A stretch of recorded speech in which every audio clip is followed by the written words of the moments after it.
Today I'm going to make golden enchiladas. This is going to be good.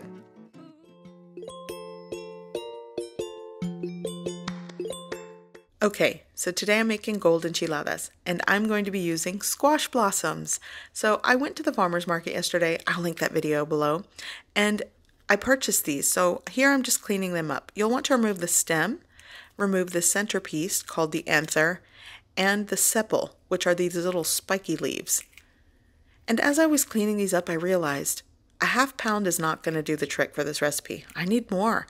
So back into my car, I'm in search of squash blossoms, and I did not find any near my home, so here I am back at the Houston Farmers Market, where I purchased them yesterday. And success! I have my squash blossoms. So here I am back at home, and in all, I'm going to be using 1.5 pounds in this recipe. So now I'm just going to continue the cleaning process. I'm going to rinse these in cold water, and I'll do this twice because they do carry debris and bugs because, you know, nature.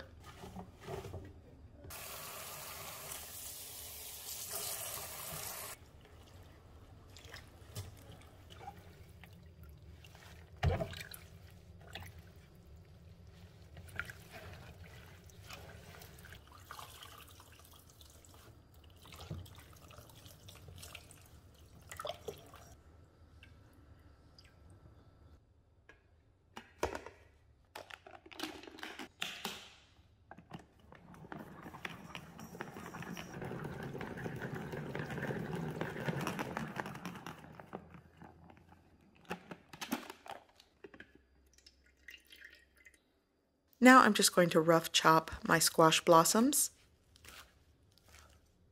I'm also going to be using spring onion, and I'm just going to cut away the bulb here at the bottom and give this a chop. I'm also going to be using 4 ears of sweet fresh corn, and I'm just going to cut away the kernels. Now I'm going to fire roast 3 poblano peppers, and I'm just going to let this blister and char. And then once they are completely charred, I'm going to put them in a bowl with cling film, let them sweat for 15 minutes, and that makes it a lot easier to peel away the charred skin. I'm also removing the seeds and the stems to clean them up, and now I'm going to give them a chop. So here are my prepped squash blossoms. My fresh sweet corn is cut away from the cob here. This is uncooked corn. I'm also using my fire roasted chopped poblano peppers. And of course, my spring onion. You could also use yellow onion if you don't have spring onion. And here are the green tops. I might not use all of that. I have 4 cloves of garlic and a little bit of low sodium chicken broth. So in a preheated pan, I had this preheating over medium-high heat. I'm adding a couple tablespoons of cooking oil, and now I'm going to add my corn kernels. I'm going to give this a pinch of salt, maybe a 1/4 teaspoon, some cracked black pepper, and I'm going to saute this for about 5 minutes. Next, I'm going to add in my onion and garlic and continue the saute for 1 minute. Now I'm going to add my squash blossoms, and it is going to wilt down. It is a lot, so you'll want to do this in batches, but trust me, after a minute, it's going to wilt down.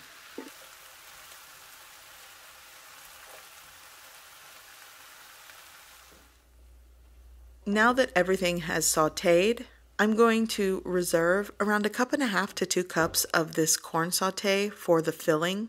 This is going to go into the enchilada filling.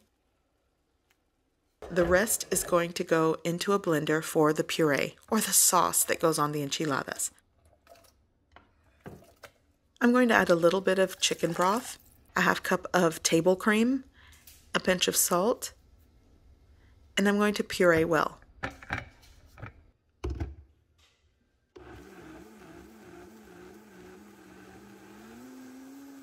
And take a look at this beautiful color. This is why I call them golden enchiladas. So I'm going to take my puree and pour it into a pan and just keep it at a gentle simmer just to keep it warm. And you'll want to also taste for seasoning and salt as well, and adjust to your preference. On to the filling. Here I have around 14 ounces of Oaxaca cheese because that's just all I had in the fridge. I'm going to break that up.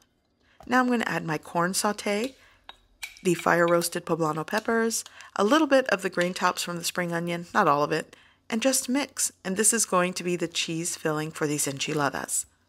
I'm also going to be working with around 15 to 18 corn tortillas, and I just pass them through hot grease to make them soft and pliable. That makes it easier to roll the enchiladas without the corn tortilla breaking. So I'm going to take a hefty handful and just roll these out. And you'll want to place them seam side down on your baking sheet to keep them in place.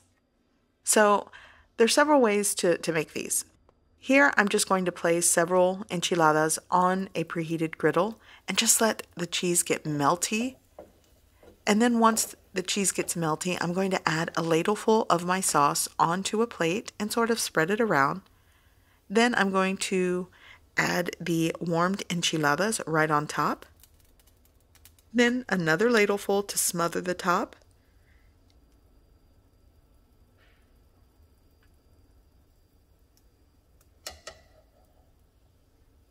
And I'm going to garnish with the Mexican table cream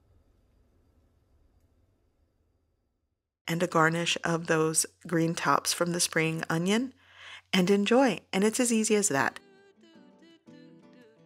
I like to do this when I'm just making maybe 2 or 3 servings, and I'm going to dig in. This smells so good, and it tastes even better. Okay, before I finish this entire plate, I'm going to show you the second way I make these. Now, I finished rolling out all of my enchiladas and placed them in a 9x13 baking dish. The rest of the cheese, I'm just going to sprinkle on top, add my puree or my enchilada sauce. And I'm not going for a cheese crust, I'm going more for a melty cheese. So the sauce, I like to put it on top of the cheese. I'm going to cover this with aluminum foil, and I'm going to bake in a preheated oven at 375 degrees Fahrenheit for 25 to 30 minutes, or until everything gets cheesy, melty, and gooey. You can serve right out of the oven. And I'm just going to garnish this the exact same way. Sour cream also works. I'm using table cream and my garnish of spring green onion. And enjoy. What? I have to try it. I gotta make sure it's good. And you guys know I have to make that goofy face when I try the food. Yep, this is good. And there's the goofy face. So I hope you guys give this recipe a try. I hope you like it. And thanks for watching.